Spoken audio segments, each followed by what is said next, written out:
అందరికీ వందనాలండి.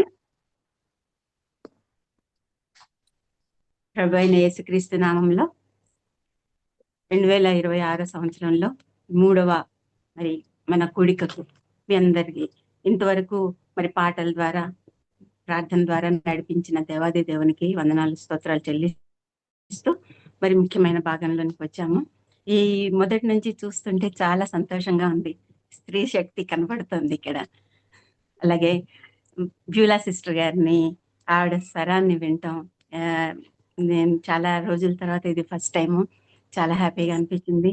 ప్రేమమయుడు, దయామయుడు, కంఫర్ట్ దయచేసే దేవుడు మన పక్షంగా ఉండగా మరి మనకి ఇంకా ఏంటి, మరి ఏం కొదువ మనకి. అలాగే కుసుమ గారు చక్కగా లీడ్ చేస్తున్నారు. మరి సిస్టర్ గారు మరి ఒక పాట మరి వేరే సిస్టర్ గారు కొంచెం ప్రాబ్లం అయినప్పుడు వెంటనే సమయస్ఫూర్తితో మరి చక్కటి గొంతుతో పాడారు. సో మన వాక్య భాగంలో వెళ్దాము. ఈరోజు ఈ యెహోషువ 1వ అధ్యాయము 9వ వచనంలో మనం ఆల్రెడీ మన సిస్టర్ గారు చదివి వినిపించారు. మరి ఒక్కసారి చదువుకుని ముందుకు వెళ్దాము. నేను నీకు ఆజ్ఞ ఇచ్చి ఉన్నాను కదా, నిబ్బరము కలిగి ధైర్యముగా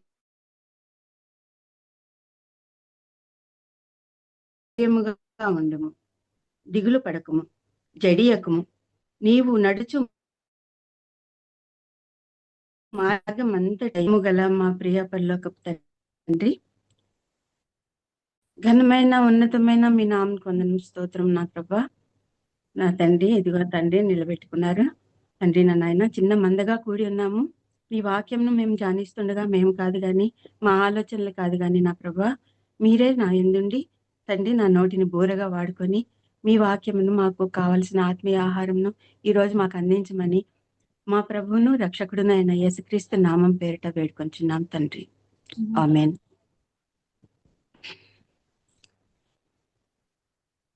ఇది మనం ఇప్పుడు చదువుకున్న భాగము. నేను నీకు ఆజ్ఞ ఇచ్చి ఉన్నాను కదా, నిబ్బరము కలిగి ధైర్యంగా ఉండము, దిగులు పడకము, జడియకము.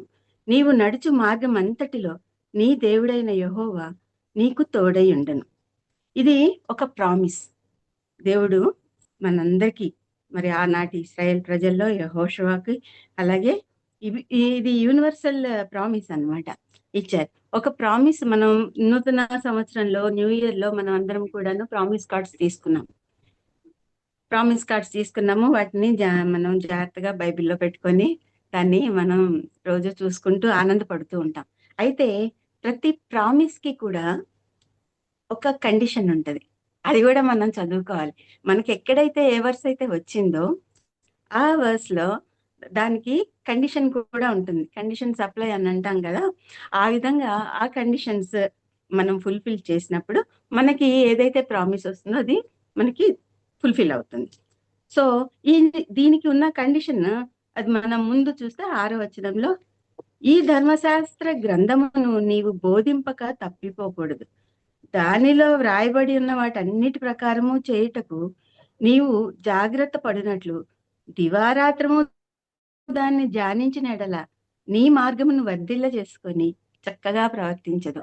సో ఇది యూనివర్సల్ కండిషన్, ఆ కాలానికి, ఈ కాలానికి, ఏ కాలానికైనా. అయితే మనం జనరల్ గా చదువుకెళ్ళిపోతున్నాం, కానీ అందులో చూసారా ఏముందో, ధర్మశాస్త్రమును నీవు బోధింపక బోధించాలి.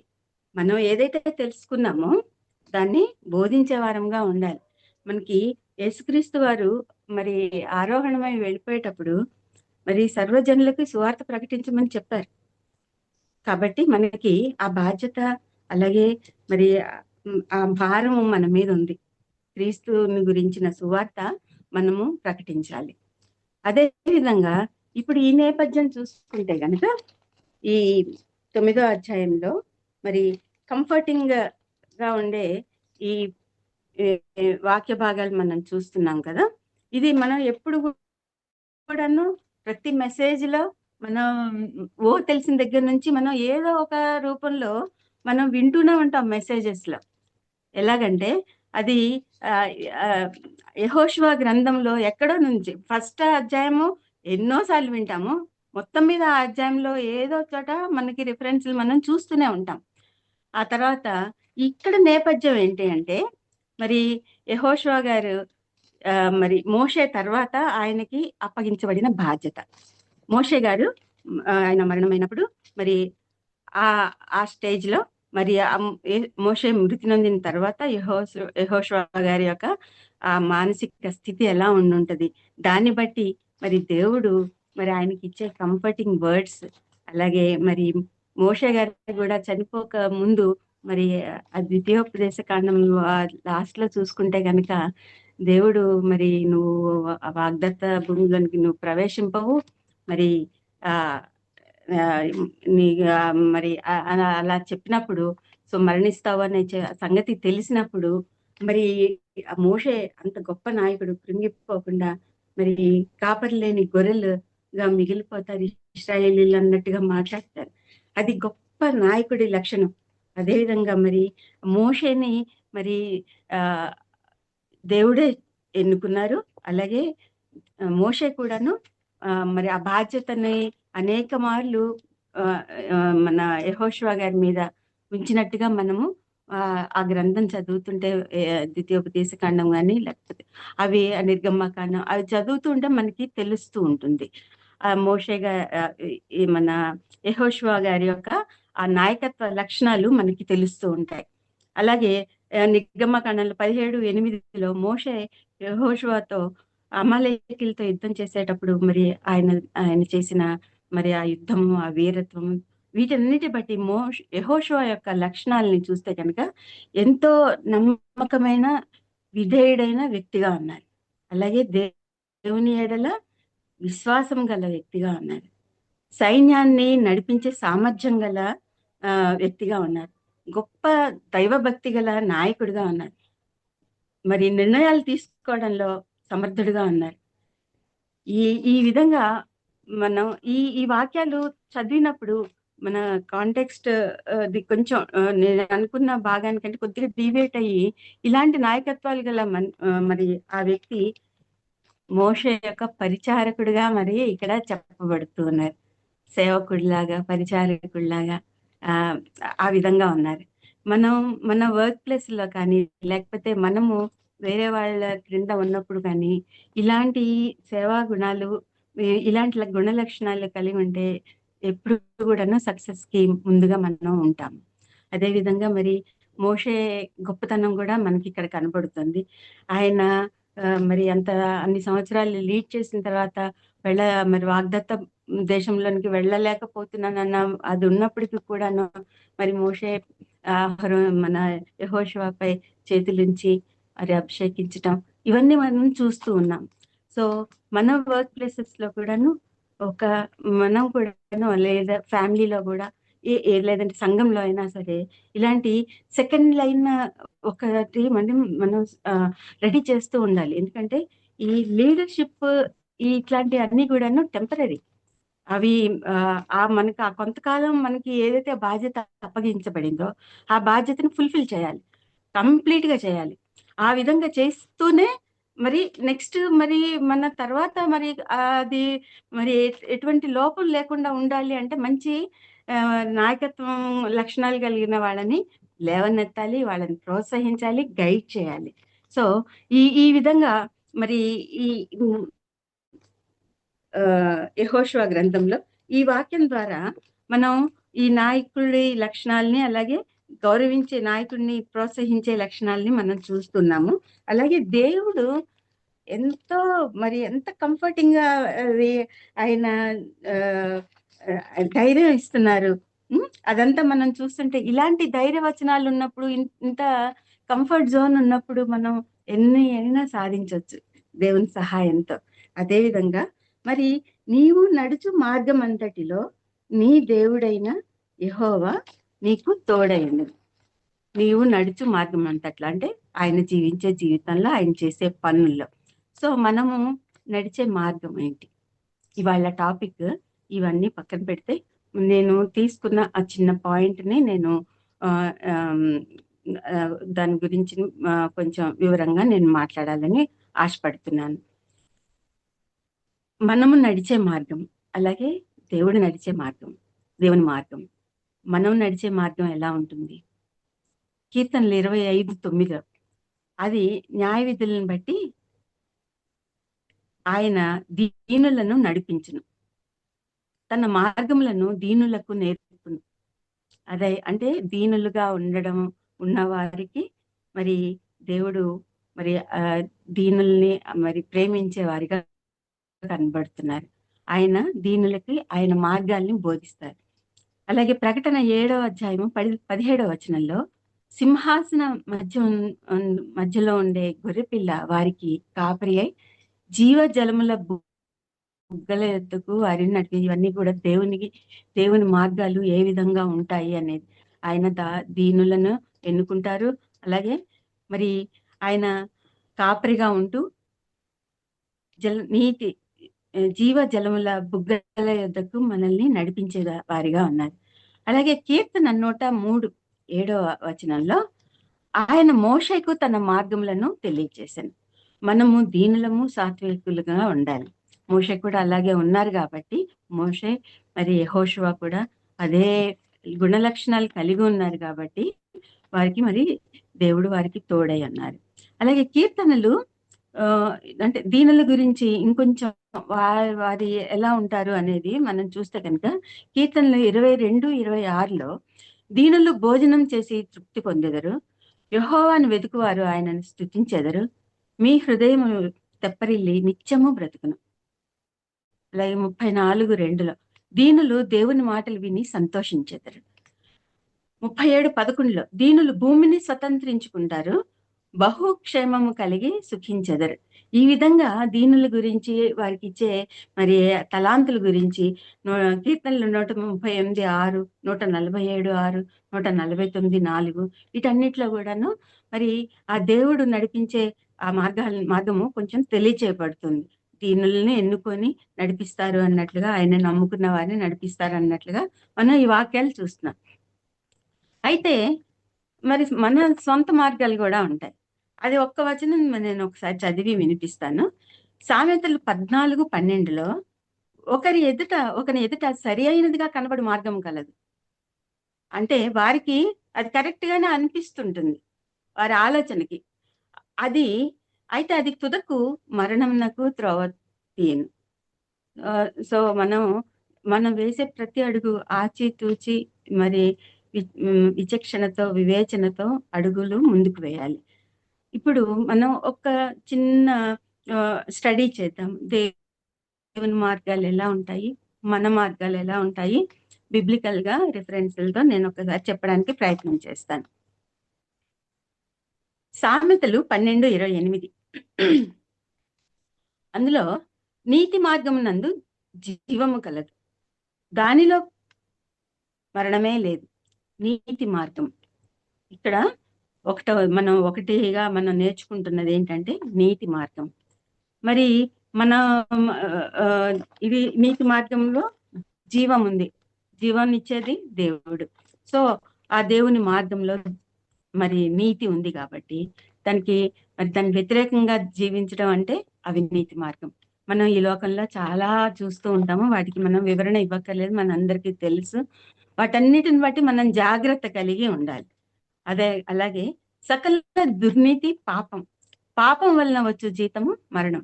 సో నీతి మార్గంలో జీవం ఉంది, మరి అవినీతి మార్గంలో ఖచ్చితంగా మరణం ఉంటుంది. సో మనం జాగ్రత్తగా ఉండాలి. అలాగే మరి నీతిమంతుల మార్గము అంతకంతకు తేజరిల్లును అని సామెతలు 4వ అధ్యాయము 18వ వచనంలో ఉంది. ఈ తర్వాత రెండవది యెషయా 57:2లో నీతిమంతులు నశించుట చూచి ఎవరునూ దాన్ని మనసు పెట్టరు, భక్తులైన వారు తీసుకొని పోబడుచున్నారు, కీడు చూడకుండా నీతిమంతులు కొనిపోబడుచున్నారని ఎవనికిని తోచదు.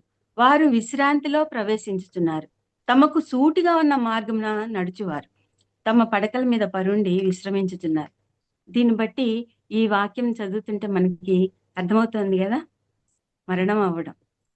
నీతిమంతులు నశించుట చూచి ఎవరిని దాన్ని మనసును పెట్టరు, భక్తులైన వారు తీసుకొని పోబడుచున్నారు, కీడు చూడకుండా నీతిమంతులు కొనిపోబడుచున్నారని ఎవరికి తోచదు, వారు విశ్రాంతిలో ప్రవేశించుతున్నారు. తమకు సూటిగా ఉన్న మార్గంలో స్ట్రైట్ ఫార్వర్డ్, ఇంకా దానికి ఏమీ డీవియేషన్ ఉండదు. అటు ఇటు తొణకడం వెనకడం ఏమి ఉండదు. వాళ్ళు ఏదైతే అనుకున్నారో యథార్థ మార్గంలో వాళ్ళు అలా నడుస్తారు. సో రెండవది సూటిగా ఉన్న మార్గం. దానికి ఆపోజిట్ ఇంకేముంటది? వంకర మార్గం. వంకర మార్గం అంటే తెలుసు కదా, ఇలా ఇలా ఉండేది. అలా నడిచేది ఏంటి? మరి పాము, సర్పం. ఆ ఆ విధంగా అటు వంకర టెంకరగా నడిచి అటు ఇటు అటు డీవియేట్ అయ్యే మనస్తత్వం ఉన్న ఆ విధంగా కాకుండాను సూటిగా ఉంటే గనక మనకి మన మనం జనరల్ గా మనం ఒక మంచి మరణం పొందాలనే ఆ భావంతో ఉంటాం. ఇలాంటి మనస్తత్వం కలిగి మనం ఉంటే గనక మనం చూస్తూనే ఉంటాం. మన పెద్దవాళ్ళు లేకపోతే మనకు తెలిసిన వాళ్ళు సడన్ గా చనిపోయారండి, అసలు ఇలా నిద్రపోతున్నట్టే ఉన్నారు, లేకపోతే ఎలా ఇలా పడుకున్నట్టే ఉన్నారు, మీరు చూస్తున్నట్టే ఉన్నారు, అట్లా అంటారు. కొంతమంది ఎంతో మరి తీసుకొని చాలా బాధతోటి మరి వాళ్ళ మరణం ఉంటూ ఉంటుంది. అలా కాకుండాను మనం ఎంతో మంది భక్తుల్ని చాలా ప్రశాంతంగా మరి దేవుని సన్నిధికి చేరుకోవడం మనం చూస్తూ ఉంటాం. అది సూటిగా ఉన్న మార్గం. మూడవది ఏంటంటే లూకా 1:79. ఆయన మార్గములను సిద్ధపరచుటకై నీవు ప్రభువునకు ముందుగా నడుతూ మన పాదములను సమాధాన మార్గంలోనికి నడిపించు. సమాధానం మార్గం. మూడవది సమాధాన మార్గం, దానికి వ్యతిరేకము అసమాధాన మార్గం. నాలుగవది సామెతలు 9:6. తెలివి కలుగజేయ మార్గంలో చక్కగా నడువుడి. తెలివి జ్ఞానము కలిగి చక్కగా నడువుడి. అది అది నాలుగవది తెలివి కలుగు చేయి మార్గం.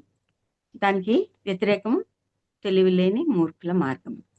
అలాగే ఐదవది 139వ కీర్తన 24వ వచనం.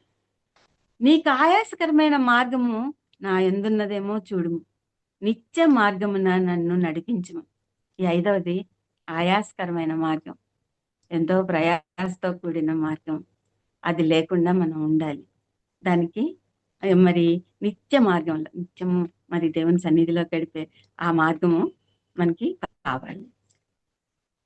ఆరవది మన ఈ సామెతల గ్రంథంలో 15వ అధ్యాయము 9వ వచనంలో భక్తిహీనుల మార్గము యెహోవాకు హేయం. హేయము అంటే అసహ్యము.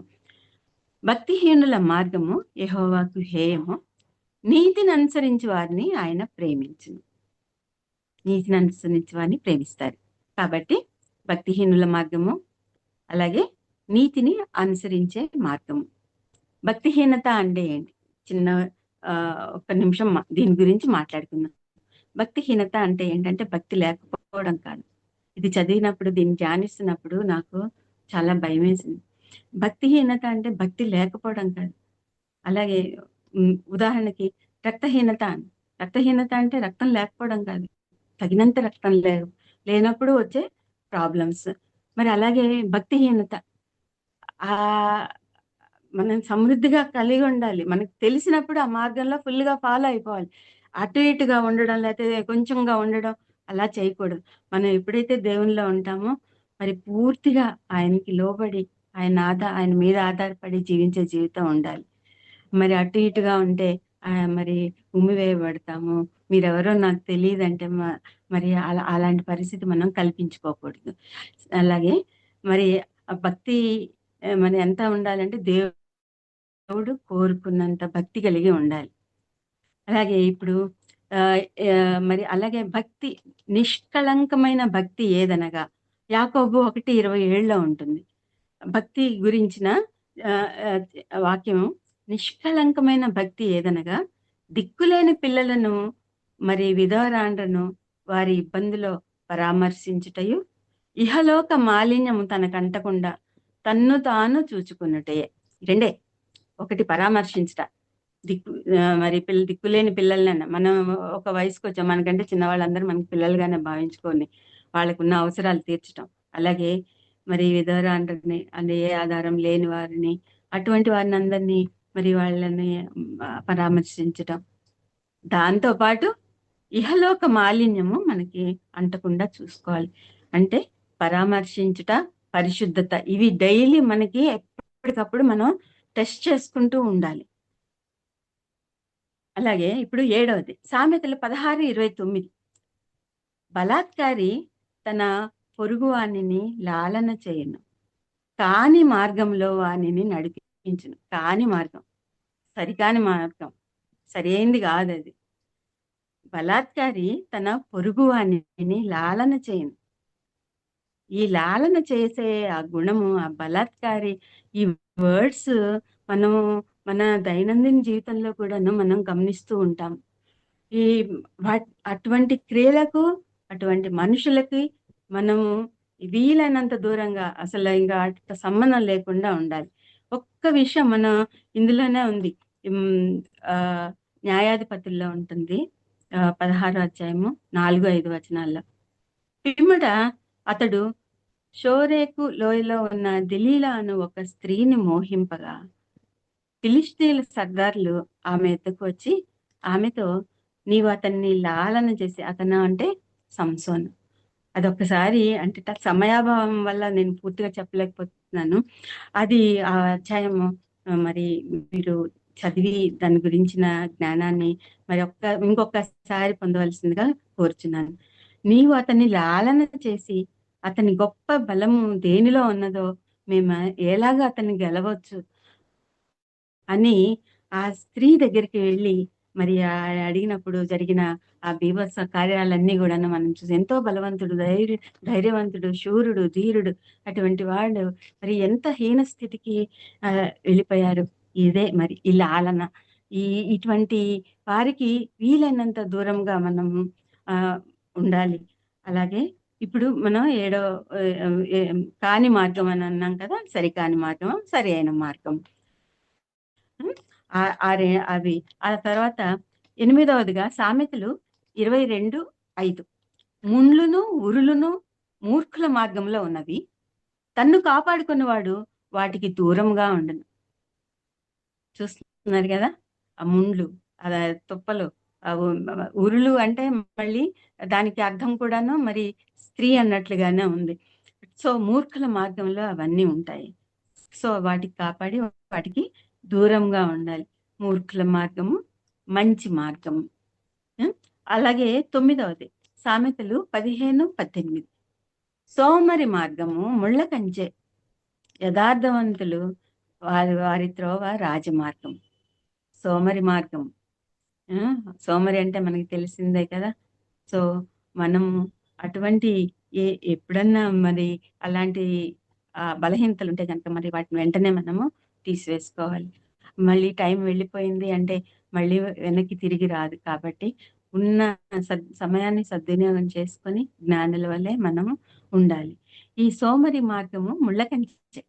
అది ఆ ముళ్ళు ఊర్లు ఉన్న మార్గం మూర్ఖుల మార్గం అయితే, సోమరి మార్గము ముళ్ళ కంచెట. అలాగే మరి ఈ 9వది ఏంటంటే యథార్థవంతుల మార్గము సోమరి మార్గము. అలాగే ఈ సోమరితనం అనేది చిన్నతనంలో బాగా ఉంటుంది. చిలిపిగా అన్ని చేస్తూ ఉంటాము. ఆ పనులు మనం వయసుతో పాటుగా వాటన్నిటిని మానుకొని మరి మంచి మార్గంలో ఉండాలి. అలాగే సామెతలు లాస్ట్‌దనమాట 10వ నేను సెలెక్ట్ చేసుకున్న వాటిలో సామెతలు 21:8. దోషభరితుని మార్గము మిక్కిలి వంకర మార్గము. దోషభరితుని మార్గము మిక్కిలి వంకర మార్గం, పవిత్రుల కార్యము యథార్థము. సో దోషభరితుల మార్గము, అలాగే పవిత్రుల మార్గం, అలాగే మరి మిక్కిలి వంకర మార్గం అట, మామూలు వంకర కాదు. కాబట్టి ఆ మార్గం గుండా మనం మరి వెళ్ళకూడదు. మరి మనం పవిత్రంగా జీవిస్తూ పరిశుద్ధంగా ఉంటూ దేవుని రాజ్యంలోనికి ప్రవేశించడానికి ఇటువంటి ఈ మార్గాల ద్వారా నేనైతే ఒక 10 మార్గాలు ఇప్పటికీ చూశాను. నీతి మార్గము, అవినీతి మార్గము, అలాగే సూటిగా ఉండే మార్గము, అలాగే అడ్డదిడ్డంగా వంకరగా ఉండే మార్గము, సమాధాన మార్గము, అసమాధాన మార్గము, తెలివి కలుగు చేయి మార్గము, తెలివి లేని మార్గము, నిత్య మార్గము, ఆయాస్కర మార్గము, నీతిని అనుసరించే మార్గము, భక్తిహీనుల మార్గము, మంచి మార్గము, కాని మార్గం, సరి అయినది కానిది, అలాగే సరి అయినది, మూర్ఖుల మార్గము, మంచి మార్గము, అలాగే మరి సోమరి మార్గము, యథార్థవంతుల మార్గము, అలాగే మరి సత్య మార్గము, పవిత్రుల మార్గము, అలాగే దోషభరితుల మార్గము, మిక్కిలి వంకర మార్గం. ఈ మార్గాలన్నీ గూడాను మరి ఈ మ మన మన ఎదుటనే ఉన్నాయి. మనం మనం చూస్తూనే ఉంటాము. ఆ మార్గాలను అనుభవించే వారిని, అనుసరించే వారిని మనము చూస్తూనే ఉంటాం. వీలైతే మనము వారిని చక్కదిద్దడము, మనం మన పరిశుద్ధత కాపాడుకుంటూ మనకి చేతనైనంతగా అందరికీ మరి ఆ మార్గాల్లో నడిచే వారిని బయటికి తీసుకొచ్చి మరి దేవుని మార్గంలో నడిచేంత గొప్ప మరి ఆ కార్యాలన్నీ గూడాను మనం ఈ వాక్యాల ద్వారా మరి విని మరి ధ్యానించి సరైన మార్గంలో మనం నడవాలని క్రీస్తు మరి అనుచరులుగా మనం ఉండాలని, అదే విధంగా మరి యెహోషువ గారు ఆయనకున్న ఆ లక్షణాలు మనలో పెంపొందింప చేసుకొని మంచి మార్గంలో నడుస్తూ మరి అలాగే మోషే గారి మరి ఆయన లీడర్‌షిప్ క్వాలిటీస్ ఏవైతే ఉన్నాయో అవన్నీ గూడాను మరి యెహోషువ గారు ఒక దాసుడిగా, పరిచారకుడిగా ఉంటూ మరి ఆయన మరి అయి ఫాలో అవుతూ ఉన్నారు. అలాగే మన మన రాజు, దేవుడు, నిత్యుడు అయిన యేసుక్రీస్తు ప్రభువారి ఆయన గుణ లక్షణాలను మనము కలిగి ఉండి, మరి ఆయన సేవాభారాన్ని మనం కలిగి ఉండి, మనం మంచి మార్గంలో నడుస్తూ, నిత్య రాజ్యంలోనికి మనం ప్రవేశం పొందడానికి అర్హత సాధిస్తూ, మరి ఈ విధమైన ప్రార్థనలు, ఈ విధమైన మార్గాలను మనం మనం ధ్యానం చేస్తూ అనేకుల్ని దేవుని మార్గంలో నడిపించే గొప్ప భాగ్యం మనము పొందాలని కోరుకుంటున్నాను. మరి నాకు ఈ సమయం ఇచ్చిన దేవాది దేవునికి ముందుగా కృతజ్ఞతలు తెలియజేస్తున్నాను. మరి మన గ్రూప్‌లో మరి 300 పైగా ఉన్న మన గ్రూప్ మెంబర్స్ మరి 30 మందిగా జాయిన్ అవుతున్నారు. సో, మరి ఈ రాకడ బహు సమీపంగా ఉంది కాబట్టి అందరము కూడాను ఒక మామూలు భక్తి కాకుండాను పూర్తి భక్తితో మనం ముందుకు వెళ్తూ మరి దేవుని రాజ్యంలో అందరము గూడాను మరి అక్కడ మరి స్వాస్థ్యాన్ని మనం పొందుకోవాలి.